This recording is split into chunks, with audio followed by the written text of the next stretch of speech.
What's up everybody? It's Travis here from Travis.media. So this year I turned the big 4-0, 40 years old. I learned to code at 34, got into the industry about 35, so I've been coding about 5 years. And in my opinion, it's a bit different getting in at 35, coding for 5 years, than it is getting in at 22 or even 25 and coding for 5 years. Now I don't want to make this video about ageism or being an older developer in the industry. I do have a lot to say about that, and I have some videos lined up in the future to discuss that. So be sure you subscribe, hit the bell to be notified for those videos. But they are coming. But one thing I think we can agree on is that being an older developer in the industry, you have to be more proactive about staying relevant and about keeping yourself in demand as you age in the software industry. So in this video, I simply want to offer 6 ways that I think will keep any developer in demand as they age.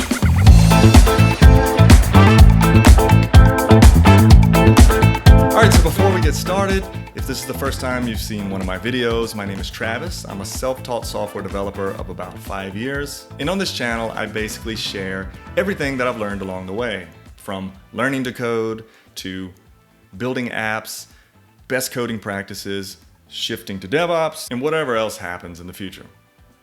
If that interests you at all, consider hitting that subscribe button below. Lots of great videos planned for 2021. All right, so again, this video is basically 6 tips to keep you as an aging developer in demand in the industry. Let's start with number 1. Number 1 is to actively pursue good health. Now this is really, really important because you don't just work with your brain. You think you're just coding, the logic's gotta be here, I just gotta be sharp, but that's not it.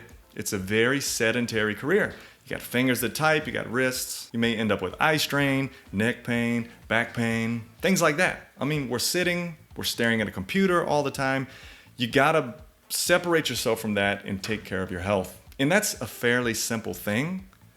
It's just a matter of incorporating an exercise routine into your life. In my last job, before I learned to code, I had a lady tell me, hey, there's an older lady, spent her whole life typing and stuff, told me all about the damaging effects of sitting all the time. She told me how messed up her back was and said, hey, please try to stand up, get you a good chair, take care of yourself. And ever since then, I started a very simple exercise routine of just body weight Monday, Wednesday, Friday, and jogging on Tuesday and Thursday. But there's a ton of resources out there. There's like ebooks with workout routines, there's apps, there's YouTube videos, there's a lot of stuff, and there really is no excuse. About 6 months ago, I actually bought some adjustable barbells, a bench, and a pull-up bar, and I currently feel better than I felt in years. And it was just a small investment in about 30 minutes to an hour of my time a day. It's worth it, especially if you want to stay relevant in the industry.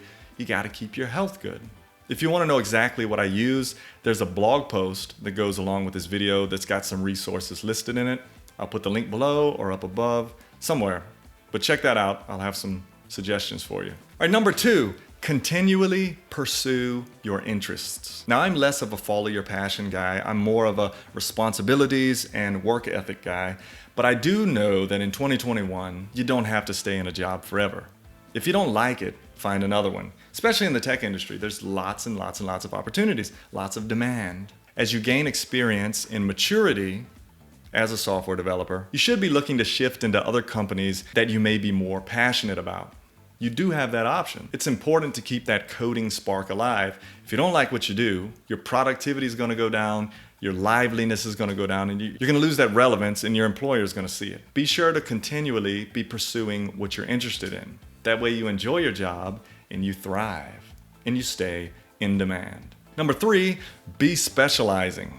What I mean by that is you're gonna be a generalist anyway. When you put in the years and you work in different languages, in different environments, you're gonna become a generalist. You're gonna have the fundamentals down pat, you're gonna be able to read documentation, you're gonna be a great generalist. And people love generalists because they need people to come in and get the work done, and that work often differs from month to month. And we need that from experienced developers. But you also should be specializing in something that you're passionate about on the side. You should always have some kind of little side thing that you're doing. And having this specialization allows you, as you get older, to move into something more specific. That again keeps that spark alive. Or lets you move into something more independent like consulting, specialized consulting. When you get pushback on your job or you get laid off or something like that, You have a specialty that you can then market to companies and be the expert in that field. Number 4, be a habitual connection maker. Let me ask you this. If you got laid off today, say you've been at the same job for 10 years or you've been doing the same type of thing for 10 years. If you got laid off today, would you be able to pass a coding exam? Sure, you know how to program well, you know how to architect software well, you have lots of wisdom, but would you be able to do linked lists and binary trees? Would you be able to heap sort? And all this other jazz that you would never really do at your job. Would you be able to do that? Sure, you can discuss how silly these things are and talk wisely about your experience in the software industry and how things really are, but this interviewer 10 years younger than you is interested in making you sweat. And at 40 years old, nobody wants to be patronized by a person old enough to be their kid. Wouldn't it be better over the years to have built up a handful of rock-solid connections in the industry so that you can call up your buddy, which is manager of this software company, and other friends at different industries and be like, hey, I got laid off. You guys have any openings? And have those people vouch for your skill and your abilities and say, hey, this guy has his stuff together. Let's give him a job. Sure, that doesn't always happen, but it's always more beneficial to make connections. Be a habitual, which means you're always making connections. You're always looking to make the connection and to give back in that connection. So as you get older, if things get tough, you got people to reach out to. Number 5, become more business aware. Now, most software developers fresh out of college just want to code. I mean, they're really interested in building apps. They want to code. They want to dig in, get their hands dirty. They don't care so much about like business financials, company meetings, or even sometimes with the customer things. They're just ready to roll. But you're different. You've been through all of that. You're more seasoned. And in this next stage of life that you're in, you want to become more business aware. You want to start paying attention to the business side of things. You want to be able to discuss more than code and add business value back to your supervisors. And this is especially true if you want to get into management. Your coding skills will max out at some point. Like you'll be like really good at some point, but so will the other guys. You'll all be good at some point. You'll be good, these people will be good. You're all about the same, you're reliable, you're trustworthy. But what makes you different is that you're acquainted with the business side of the company, like financials and manufacturing, things like that, and what other departments are doing, like the sales department, the legal department, and you know how to interact with clients and customers. Now, you don't have to be an expert in all of that stuff. You might not even like some of it, but being acquainted with it puts you ahead as you get older. You're not just the guy that's going to do the code. I can pull you into meetings. I can ask you for advice in things outside of code, and you're valuable because of that. All right, number 6, the obvious, always be learning. The tech industry changes rapidly, so you have to always be learning.